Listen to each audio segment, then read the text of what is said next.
الحمد للہ وکفى وسلام علی عباده الذین اصطفى خصوصا علی سید ولد آدم محمد المصطفى والمجتبى والمرتضى وأصحابه لنا مقتدى أما بعد فأعوذ بالله من الشيطان الرجيم بسم الله الرحمن الرحيم يا أيها النبي حسبك الله ومن اتبعك من المؤمنين فقال النبي صلى الله عليه وآله وسلم سید زادہ نے کہا وہ بچی سے شادی کرنی کر دے اپنا چٹھینا ہو سکتا اللهم أيد الإسلام بأحد من العمرين صدق الله وصدق رسوله النبي الكريم المتين الرؤوف الرحيم ونحن على ذلك لمن الشاهدين والشاكرين والحمد لله رب العالمين یا صاحب الجمال و یا سید البشر من وجهك المنیر لقد نور القمر ہزار بار بشویم دہن سے مشک و گلاب ہنوز نام تو گفتن کمال بے ادبی لا يمكن الثناء كما كان حقه بعد از خدا بزرگ توئی قصہ مختصر بعد حمد الصلاۃ معزز سامعین و ناظرین، آج کا ہمارا خطبہ جمعۃ المبارک انتہائی اسلام کی نامور شخصیت اور دنیا کے اندر جنہیں فاتح اسلام کا لقب بھی دیا جاتا ہے اور سیدنا محبوب خدا جناب محمد مصطفیٰ صلی اللہ علیہ وآلہ وسلم کے خسر کا تعلق بھی آپ کے ساتھ ہے، جن کی صاحبزادی ہم تمام مسلمانوں کی ماں ہیں، ام المومنین ہیں۔ اتنا بڑا اعزاز ان کو حاصل ہوا اور سب سے بڑھ کے آپ کا جو ایک لقب ہے مراد رسول صلی اللہ علیہ وآلہ وسلم۔ آپ کو سرکار نے رب سے مانگ کر لیا، اللہ نے پسند کر کے اپنے حبیب کو دیا، جناب سیدنا خلیفہ ثانی امیر المومنین حضرت سیدنا عمر بن خطاب رضی اللہ تعالیٰ عنہ کی شخصیت۔ چونکہ روایات کے اختلاف کے ساتھ بہت ساری روایات آپ کی شہادت کے حوالہ سے ہیں، بعض روایات میں ذوالحجہ کا آخری جو دن ہے 30، 29، 28، 26 ان کی روایات بھی موجود ہیں، لیکن امت جس تاریخ پر مجتمع ہے اور امت کے ائمہ کرام اور کثیر علماء و مورخین جس تاریخ پر متفق ہیں وہ یکم محرم الحرام 24 ہجری۔ اس بنیاد پر چونکہ اگلا جو ہمارا جمعہ ہے وہ اس کے بعد آنا تھا، اس لیے میں نے مناسب سمجھا کہ یہ جمعہ کا جو خطبہ ہے وہ خلیفہ ثانی امیر المومنین جناب فاروق اعظم رضی اللہ تعالیٰ عنہ کی شخصیت پہ بات کی جائے۔ میں نے ایک آیہ مبارکہ سورہ انفال سے تلاوت کی ہے اور ایک حدیث پاک میں نے متفقہ علیہ حدیث جو ہے بخاری شریف کی اور امام مسلم کی شرط بھی پوری اترتی ہے، اس لیے ان کی متفقہ یہ حدیث ہے، وہ تلاوت کی ہے۔ آئیے سب سے پہلے آیہ مبارکہ اور حدیث پاک کے ترجمہ کی جانب بڑھتے ہیں۔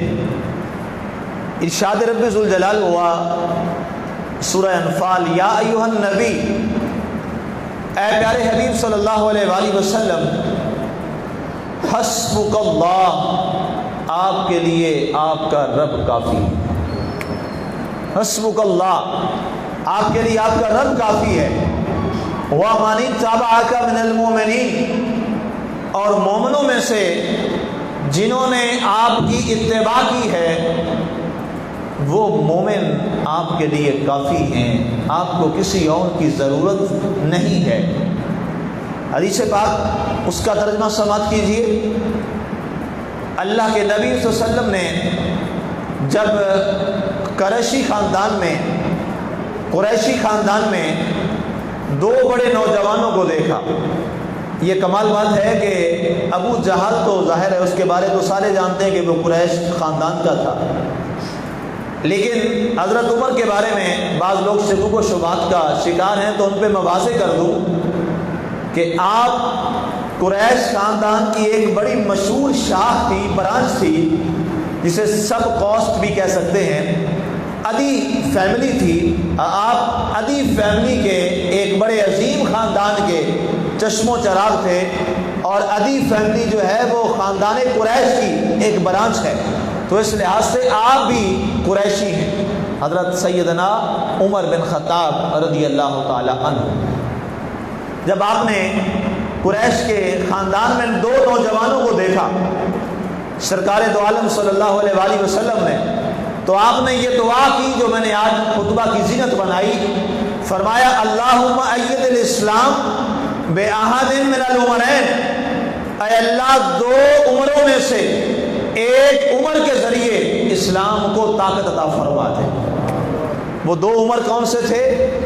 ایک عمر بن خطاب اور ایک عمر بن ہشام۔ عمر بن ہشام جو ہے یہ ابو جہل کا نام ہے۔ ابو جہل تو مشہور ہو گیا اپنی جہالت کی بنیاد پر کہ اسلام سے دور ہو گیا۔ اب یہاں اس ابو جہل کا جو وجہ تسنیہ ہے درمیان میں نقطہ کے طور پہ وہ بھی سنتے جائیے۔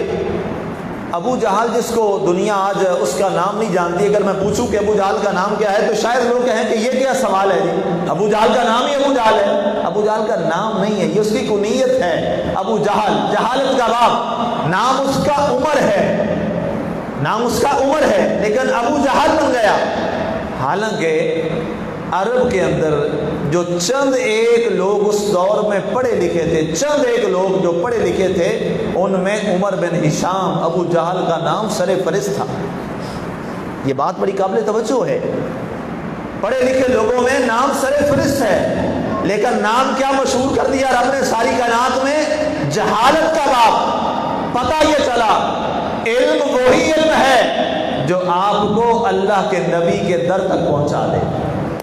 اگر کوئی علم آپ کو در رسول سے دور کر دے، چاہے جناب وہ حافظ قرآن ہو، چاہے وہ قاری قرآن ہو، چاہے وہ عالم قرآن ہو، چاہے وہ مفسر قرآن ہو، چاہے وہ جتنا بڑا محدث بن جائے، اس کا علم اس کو کچھ نہیں دے سکتا۔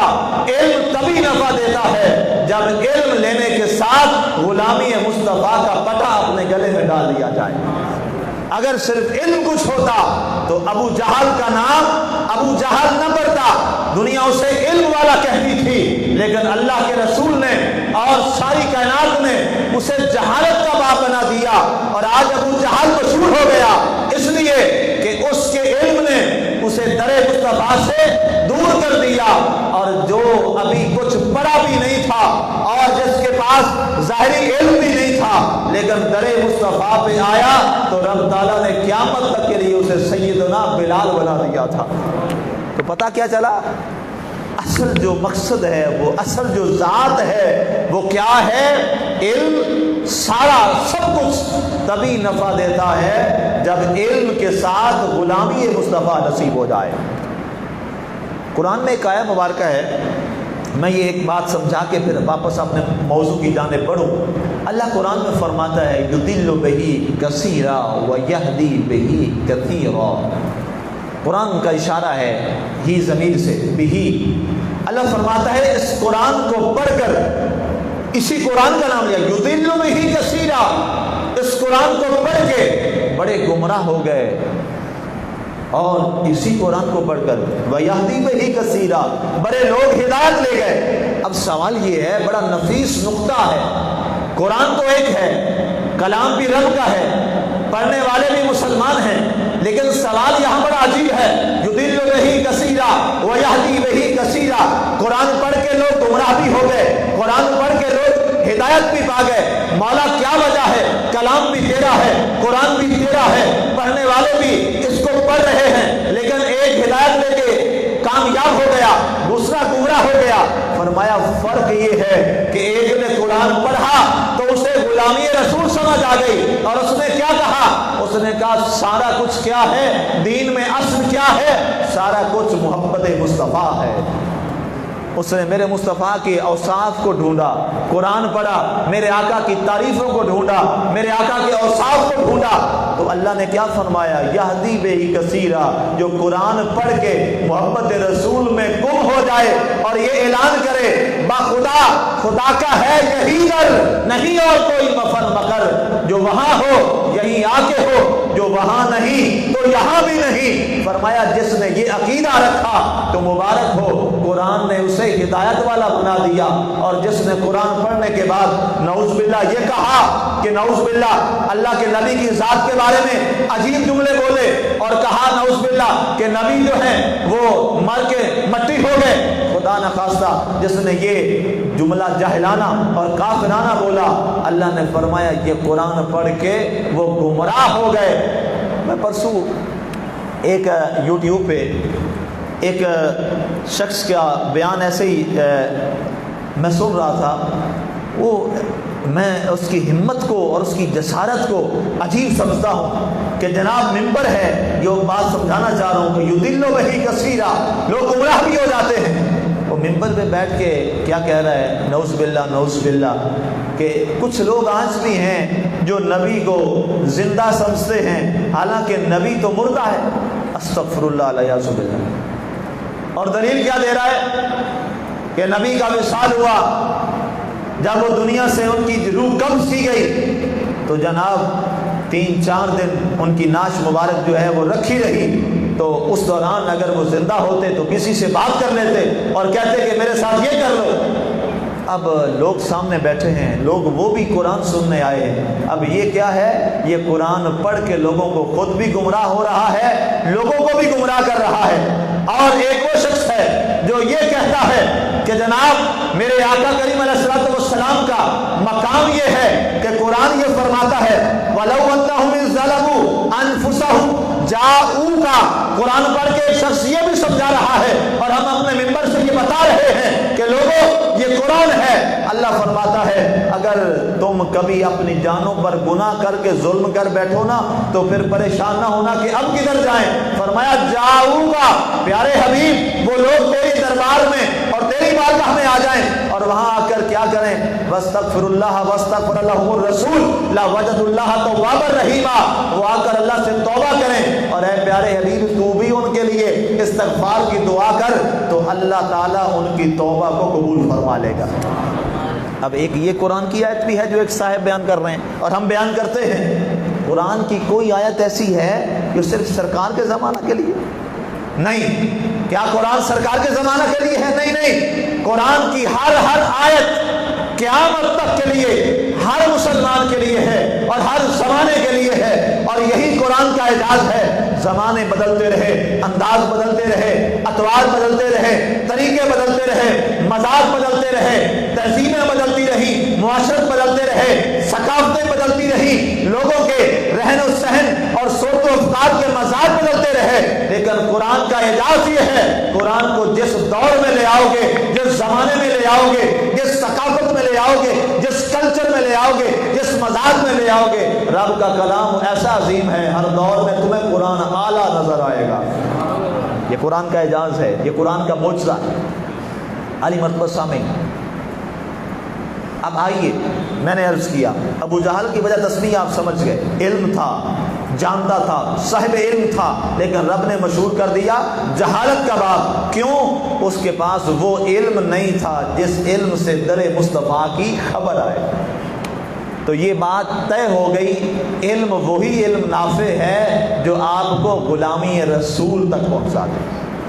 اگر کوئی علم ایسا ہو جو آپ کے در مصطفیٰ سے آپ کو دائیں بائیں اور کہیں ایسے اسے کرنا شروع کر دے، تو یاد رکھنا آج لوگ یا تو سیدنا صدیق اکبر، فاروق اعظم، سیدنا عثمان غنی ان کو ماننے والے لوگ ہیں، یا جناب سیدنا علی مرتضیٰ کو ماننے والے لوگ ہیں۔ گروہ بندی جو آج مسلمانوں میں فرقہ واریت چل رہی ہے، کوئی ان کے ساتھ ہے، کوئی ان کے ساتھ ہے۔ اللہ کا شکر ہے ہم سب کے ساتھ ہیں، الحمدللہ ہم سب کے ساتھ ہیں۔ ہمارا عقیدہ اور نظریہ یہ ایک ہے، اللہ کے نبی کے صحابہ ہوں وہ بھی ہمارے سروں کے تاج ہیں، حضور کی آل پاک ہو وہ بھی ہمارے سروں کے تاج ہیں، یہ ہمارا عقیدہ ہے۔ تو کچھ کرو ان کے ساتھ، کچھ ان کے ساتھ، کچھ سب کے ساتھ، لیکن یہ بات ذہن میں رکھو، جو سیدنا صدیق اکبر کو افضل البشر مانتے ہیں وہ کہتے ہیں کہ ان کے علم جیسا علم کسی کے پاس نہیں تھا، اور دوسرے حضرت علی کو سب سے زیادہ صاحب علم مانتے ہیں، اور وہ بھی یہ کہتے ہیں کہ جناب ان کے علم جیسا علم کسی کے پاس نہیں تھا۔ اور ہم دونوں کے حوالے سے اپنا عقیدہ رکھتے ہیں، وہ آپ کو میں سمجھا چکا ہوں، بتا چکا ہوں، اب وہ وقت نہیں ہے۔ جب حضور صلی اللہ علیہ وسلم کی بارگاہ میں وہ بیٹھے ہوتے تھے تو کبھی کسی ایک نے اپنے علم کا وہاں پر روب دکھایا؟ اور ایک میں نے حدیث پڑھی، یقین کرے میں حیران ہو گیا۔ یہ حدیث میں نے آپ کو پہلے بھی شاید اس خطبے میں سنائی تھی، بہت پہلے خطبے میں سنائی تھی یہ حدیث بات جمعے میں۔ دوپہر کا وقت، سورج اپنے آب و تاب پر، دوپہر زوال کا وقت ہے، 12 بجے کا وقت ہے۔ سرکار دو عالم صلی اللہ علیہ وآلہ وسلم نے پوچھا، اے میرے صحابہ بتاؤ سورج موجود ہے؟ اللہ اکبر، دوپہر ہو، سورج آب و تاب کے ساتھ ہو اور عروج پہ ہو، اور سوال کیا جائے کہ یا صحابہ بتاؤ سورج موجود ہے، تو عام فہم بات ہے، کہہ دیتے یا رسول اللہ اتنی دھوپ ہے، یہ کرنیں ہیں، یہ روشنی ہے، آپ ملاحظہ فرما رہے ہیں سرکار سورج موجود ہے۔ اب سنیے ادب کیا ہے، اور علم وہاں پر کچھ نہیں ہے، عقل قربان کون بپیش مصطفیٰ، علامہ اقبال نے فرمایا تھا اپنی عقل و خرد کو حضور کی بارگاہ میں قربان کر دو، اور اس کا مصداق صحابہ نے کیسے کیا؟ سب نے پتہ ہی کیا جواب دیا۔ سب صحابہ سے سرکار نے جب پوچھا تو سب صحابہ کا ایک ہی جواب تھا، اللہ و رسول عالم، سرکار اللہ بہتر جانتا ہے یا اس کا رسول بہتر جانتا ہے۔ سورج ہے کہ نہیں اللہ بہتر جانتا ہے یا اللہ کا رسول بہتر جانتا ہے۔ کسی ایک صحابی نے یہ نہیں کہا سرکار سورج تو چڑھا ہوا ہے۔ آج ہمیں 2-3 باتیں آ جائیں نا جناب تو ہم بھولے، ہم رکتے ہی نہیں ہیں۔ کسی بات کا ہمیں علم آ جائے نا تو جناب ہم رکتے ہی نہیں ہیں، ہم استادوں کے استاد بننے کی کوشش میں ہوتے ہیں۔ لیکن سارے صحابہ بیٹھے ہوئے دیکھ بھی رہے ہیں سورج آب و تاب سے چمک رہا ہے، لیکن کیا کہا؟ اللہ و رسولہ عالم، یا اللہ جانتا ہے یا اللہ کا رسول جانتا ہے۔ سرکار نے فرمایا سورج ہے، صاحب نے کہا ہاں سرکار سورج ہے۔ یہ ہے محبت رسول، جہاں سارے علم کی کڑیاں دفن ہو جائیں اور ایک ہی بات رہ جائے، وہ کیا ہے؟ مزاج یار کیا ہے؟ آقا سرکار آپ نے فرمایا کسی نے رب کو دیکھا تو نہیں تھا، کسی نے رب کو نہیں دیکھا تھا۔ سرکار نے فرمایا بت جھوٹے ہیں، رب ایک ہے۔ سب نے کہا آقا رب ایک۔ اب واپس آئیے، ابو جہل اور عمر بن ہشام اس کا نام، اور دوسرے عمر بن خطاب۔ سرکار نے دعا کی بارگاہ مصطفیٰ صلی اللہ علیہ وسلم میں، یا اللہ یہ دو بڑے قوی ہیکل ہیں، بڑے نوجوان ہیں، بڑے مضبوط ہیں، بڑے بہادر ہیں اور ڈٹ کے کھڑے ہو جاتے ہیں، اے اللہ ان دو عمروں میں سے ایک عمر مجھے عطا کر دے۔ یہ دعا کر رہے ہیں سرکار دو عالم وسلم۔ تو گویا اگر میں یہ کہوں کہ عمر بن خطاب مرید بھی ہیں لیکن ساتھ مراد رسول بھی ہیں، مراد رسول بھی ہیں۔ سرکار سے آپ نے خاص جو محبت اور عنایت آپ پہ ہوئی کہ آپ نے اللہ سے مانگ کے لیا، اللہ نے آپ کی دعا قبول فرمائی اور فرمایا پیارے حبیب ہم نے عمر بن خطاب کو آپ کے لیے پسند فرما لیا۔ لوگ دائرہ اسلام میں آ رہے ہیں، بڑی تھوڑی سی تعداد ہے، آپ کا 40واں نمبر ہے اسلام لانے میں، آپ کا 40واں نمبر ہے۔ 39 مرد و زن پہلے مسلمان ہو چکے تھے، اور اس کے بعد وہ واقعہ آپ کے قبول اسلام کا بڑا مشہور واقعہ ہے، چھوٹے چھوٹے ہم سارے لوگوں نے کتابوں میں پڑھا ہے، مستانب نہیں پڑھ رہا۔ جب آپ دائرہ اسلام میں داخل ہوئے تو جو اہم بات میں آپ کو بتانے لگا ہوں، ہم میں سے ہر ایک کی خواہش ہوتی ہے اور ہونی بھی چاہیے کہ کبھی ایسا موقع ہو کہ حرم مکہ میں، خانہ کعبہ میں نماز ادا کرنے کا موقع میسر آ جائے۔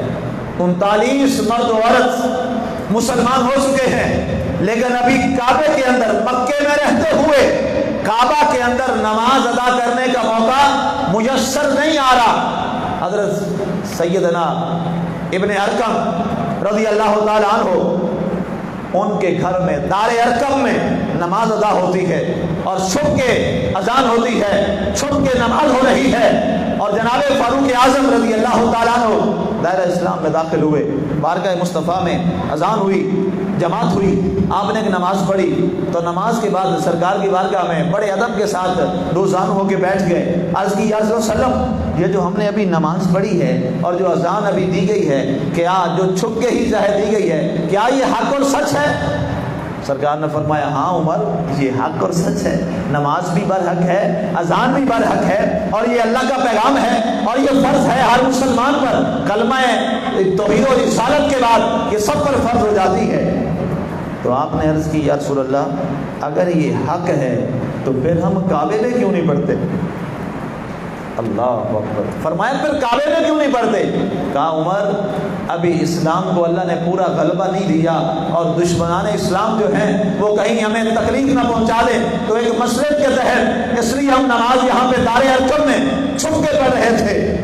سیدنا فاروق اعظم رضی اللہ تعالیٰ عنہ نے فرمایا، عرض کی یا رسول اللہ صلی اللہ علیہ وسلم اب جو اگلی نماز ہوگی، روایات میں آتا ہے عصر کی نماز تھی اور ایک روایت میں نماز ظہر تھی، اور ایک روایت جو ہے وہ مغرب کی بھی ملتی ہے لیکن وہ بہت کم، زیادہ روایت عصر کی ہے۔ آپ نے یا رسول اللہ صلی اللہ علیہ وسلم اب جو اگلی نماز ہوگی وہ کعبے کے اندر نماز ہوگی۔ سرکار نے فرمایا دشمن ابھی غالب ہیں، ہماری تعداد بڑی تھوڑی ہے۔ آپ نے عرض کی سرکار آپ امامت فرمائیں گے، آپ نماز پڑھائیں گے، اور عمر کعبہ کے دروازے میں کھڑے ہو کے پہرا دے گا اور دیکھے گا کہ آج کون ہے جو مسلمانوں کو نماز پڑھنے سے روکتا ہے۔ سرکار نے فرمایا ٹھیک ہے۔ عصر کا وقت ہوا، حرم کے اندر مسلمان آئے، اور وہاں پر کئی سالوں بعد پہلی بار کعبہ کے اندر جہاں بت رکھے تھے وہاں پر آواز آئی اللہ اکبر اللہ اکبر۔ ابھی یہ صدا بلند ہوئی اللہ اکبر کی، کافروں نے تلواریں میانوں سے نکال لی۔ ابو جہل ابو لہب دوڑتے دوڑتے بھاگ آئے تلواریں لے کر، اور کہا کہ آج مسلمانوں کے ان کے سب کے گردنیں تن سے جدا کر دی جائیں گی۔ اب جب آئے دروازہ بیت حرم کے سامنے دیکھا اندر نماز ہو رہی ہے، اور بیت حرم کے دروازے پر ایک نوجوان عمر کھڑا ہے ننگی تلوار لے کر، اور آنکھیں سرخ اور جذبے کے ساتھ بھری ہوئی ہیں۔ جب آئے حیران ہوئے، کہا اے ابن خطاب تجھے کیا ہو گیا؟ آپ نے فرمایا انتم تعرفون ان ابن خطاب، اے ابو جہل و ابو لہب اور اس کے حواریوں تو مجھے جانتے ہو میں کون ہوں؟ سب نے کہا ابو جہل آگے بڑھا، اس نے کہا اے ابن خطاب آپ کہتے ابن خطاب میں تجھے جانتا ہوں کہ تیری تلوار کبھی میان سے جب نکلتی ہے تو خالی اپنے وار کے ساتھ میان میں داخل نہیں ہوتی، اور اے عمر ہم نے تو تیری تلوار کو میان سے باہر ہی دیکھا ہے، آج تجھے کیا ہوا؟ آپ نے فرمایا اے ابو جان اور ابو لہب، اگر تم چاہتے ہو کہ تمہاری بیویاں بیوہ ہو جائیں، تمہاری اولادیں یتیم ہو جائیں، تو آؤ آج ابن خطاب کے ساتھ آؤ پنجہ آزمائی کر لو، اور اگر تم یہ چاہتے ہو کہ تمہاری بیویاں جو ہیں وہ تمہارے ساتھ آباد رہیں اور تمہاری اولاد یتیم نہ بنے، تو پھر ایک ہی حل ہے، واپس چلے جاؤ، اب کعبے میں نماز ادا ہو کے رہے گی۔ پھر وہ ہوا، وہ لوگ واپس چلے گئے۔ اب بارگاہ مصطفیٰ میں آپ آئے اور عرض کی یا رسول اللہ صلی اللہ علیہ وآلہ وسلم، اب کعبے میں ہر نماز ادا ہوگی، اب کعبے میں ہر نماز ادا ہوگی، اور نماز ادا کروائی آپ نے۔ اور اس کے بعد جو ایک اور بڑا اہم پہلو ہے ہجرت نبوی صلی اللہ علیہ وآلہ وسلم کا، حضرت علی فرماتے ہیں جب ہمیں ہجرت کا حکم ہوا نا تو ظاہر ہے ایک بڑی مسلط والی بات تھی، فرمایا سارے صحابہ نے، حضرت علی فرما رہے ہیں، حضرت علی کی روایت ہے، آپ فرماتے ہیں سارے صحابہ نے بڑی خاموشی کے ساتھ چھپ کر بغیر کسی کو بتائے بڑی خاموشی کے ساتھ ہجرت کی کہ کہیں کافر لوگ ہمارے راستے نہ روک لیں اور ہمیں نقصان نہ پہنچا دیں اور ہمارے ساتھ ظلم و زیادتی نہ کریں۔ لیکن فرمایا میں صرف ایک شخص کو جانتا ہوں جس کا نام عمر ہے، عمر بن خطاب رضی اللہ تعالی عنہ، یہ وہ ایک شخص تھا صحابہ میں جب جا رہا تھا تو چھپ کے نہیں جا رہا تھا، اعلان کر کے جا رہا تھا، اوے مکہ والو میں مکہ سے مدینہ اس راستے پر ہجرت حضور کے ساتھ کر کے جا رہا ہوں، جس کو پسند ہو وہ جہاں چاہے عمر کے ساتھ مل سکتا ہے، عمر اس کا مقابلہ کرے گا۔ تاریخ کی تمام کتابوں میں متفقہ یہ بات ہے کہ ایک بھی عرب کا جمع مرد کافر کسی کو ہمت نہ ہوئی کہ وہ فاروق اعظم کے راستے کو روکتا۔ یہاں پر تاریخ کا شبلی نعمانی کا حوالہ بھی دینا بڑا ضروری سمجھتا ہوں۔ کچھ لوگ جو ہیں وہ محبت عمر میں علی کو بھول جاتے ہیں اور کچھ محبت علی میں عمر کو بھول جاتے ہیں۔ ہم الحمدللہ دونوں کو ہر لمحے پہ یاد رکھتے ہیں، ہم علمی بددیانتی نہیں کریں گے، نہ علمی خیانت کریں گے۔ یہاں پر دوسرا بڑا اہم مقام اور بڑا عظیم مقام جو مولانا شبلی نعمانی نے لکھا، سبحان اللہ کمال کی بات لکھی، فرمایا یہ عمر تو وہ تھا جو علل اعلان گیا ہجرت کر کے، اور ایک علی وہ تھا جو بستر مصطفیٰ پہ سو گیا تھا۔ اور شبلی نعمانی نے بڑی پیاری بات لکھی، کہتا ہے وہ سٹیج، وہ جگہ، وہ سیج جس بستر پر میرے مصطفیٰ سوتے ہوں اس کا کیا کہنا، سبحان اللہ، وہ تو فرش گل ہے، سبحان اللہ کمال کی بات ہے، وہ تو جناب آقا کا آرام گاہ ہے۔ لیکن جب حضور وہاں سے تشریف لے گئے اور سرکار نے علی کو فرمایا علی رات میرے بستر پہ سو جانا، اب وہ کیا تھا، وہ قتل گاہ تھی، کیونکہ باہر محاصرہ کر کے کھڑے ہیں کافر، اور انہوں نے جب حملہ کرنا تھا تو حضرت علی رضی اللہ تعالیٰ عنہ پہ حملہ ہونا تھا کہ یہ حضرت علیہ السلام آرام فرما رہے ہیں، لیکن حضرت علی کی کمال محبت ہے، آپ نے فرمایا باہر محاصرہ ہے، لوگوں کے لیے قتل گاہ تھی، میرے لیے آرام گاہ تھی۔ علی مرتضیٰ نے فرمایا علی اپنی ساری زندگی میں کبھی رات کو چین سے نہیں سویا کہ شاید کل موت آ جائے، رات کو موت آ جائے، لیکن وہ ایک رات جو ہجرت والی رات تھی علی بے فکر ہو کے سویا۔ لوگوں نے کہا علی ہم تو پریشان تھے کہ علی قتل نہ ہو جائے اور تو کہتا ہے ہمیں جناب رات بڑی سکون سے نیند آئی۔ انہوں نے کہا مجھے یقین تھا علی کو کوئی نہیں مان سکتا، کیوں؟ سرکار نے فرمایا تھا علی امانتیں واپس کر کے کل مدینے آ جانا۔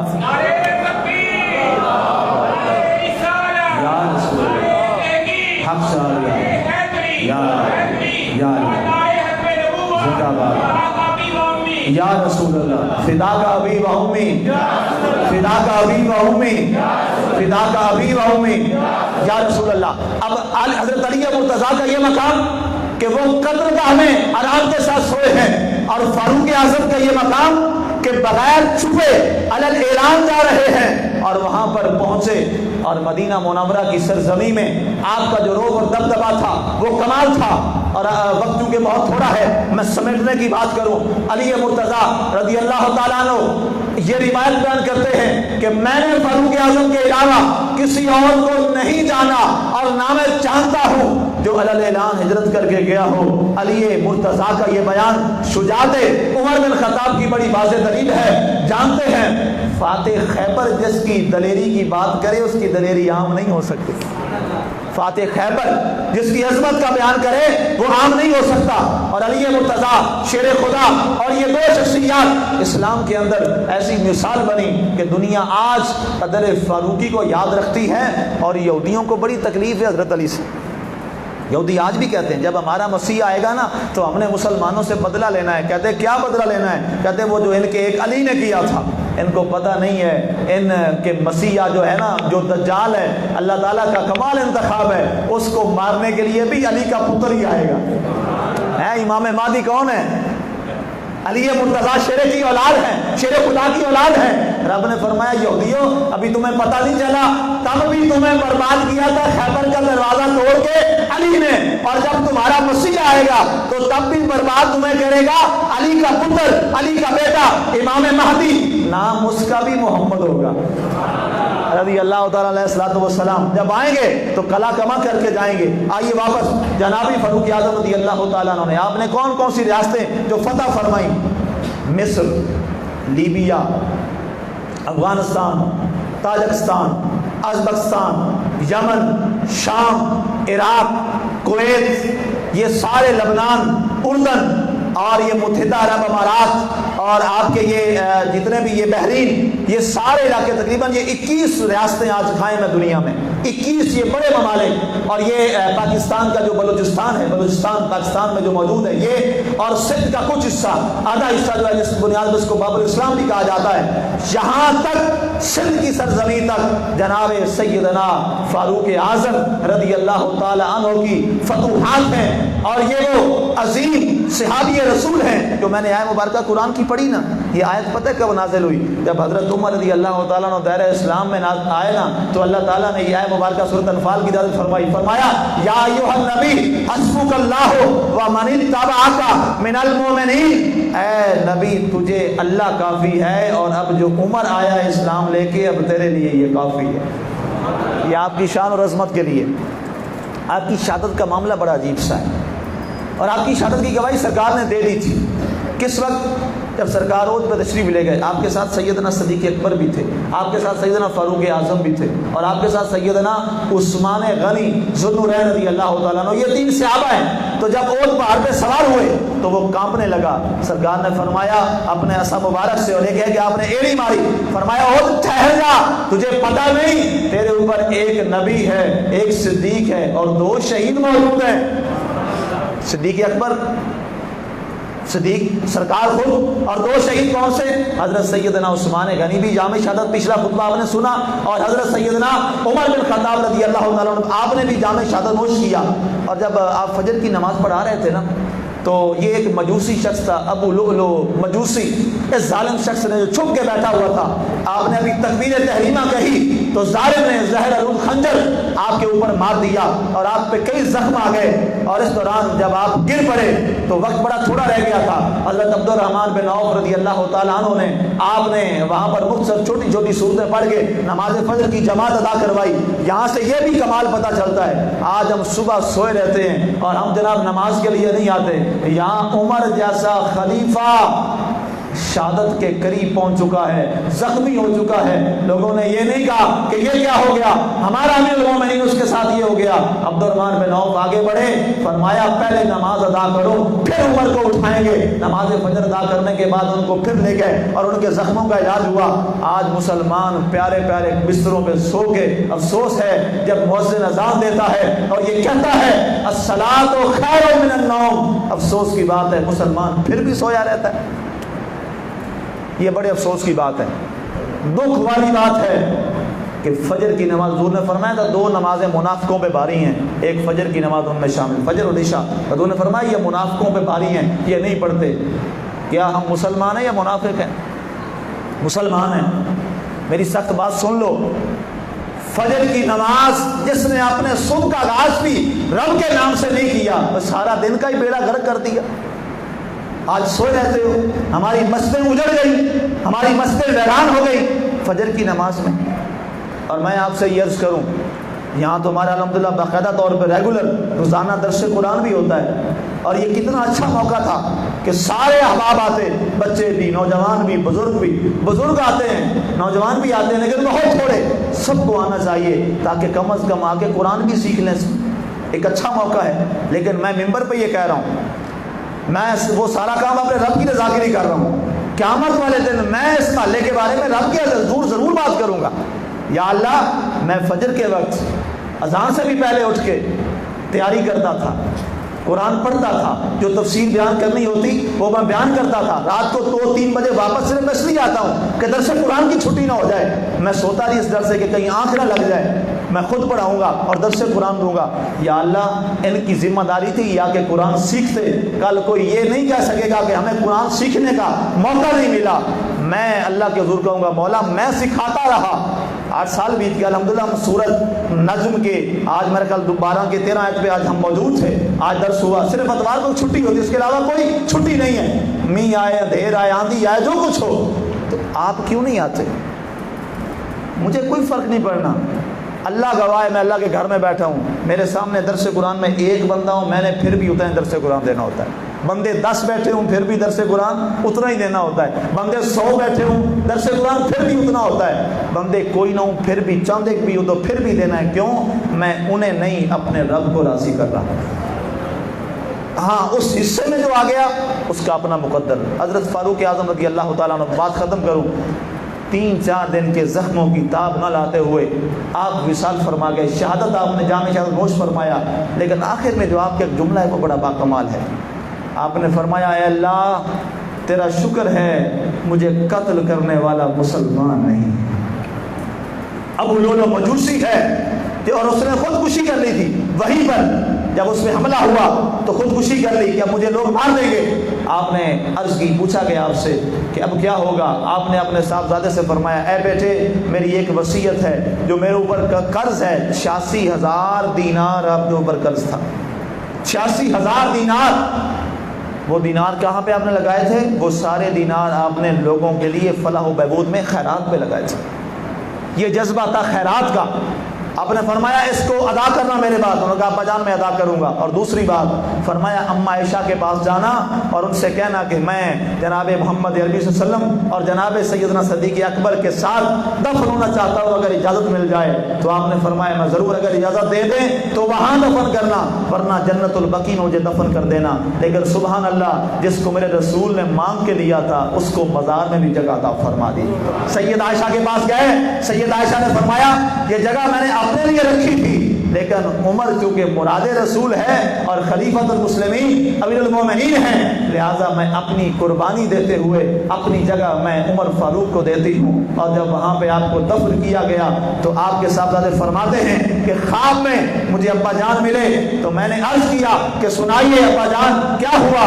آپ نے فرمایا اللہ تعالیٰ نے سب کچھ کرم فرمایا، لیکن ایک یہ حکمرانوں کے لیے پیغام ہے، آج جن کی حکمرانی میں لوگ قتل ہو رہے ہیں، لوگ بھوکے مر رہے ہیں، ان کے لیے سوالیہ نشان ہے۔ کہا بیٹے میرا سارا حساب و کتاب کلیئر ہو گیا، لیکن ایک بات پر مجھے کچھ دیر ٹھہرنا پڑا اور اللہ کے حضور مجھے شرمندہ ہونا پڑا، اور میں نے اللہ سے معافی مانگی اور میرے رب نے مجھے معاف کر دیا، اس کا کرم ہے۔ کہا کیا؟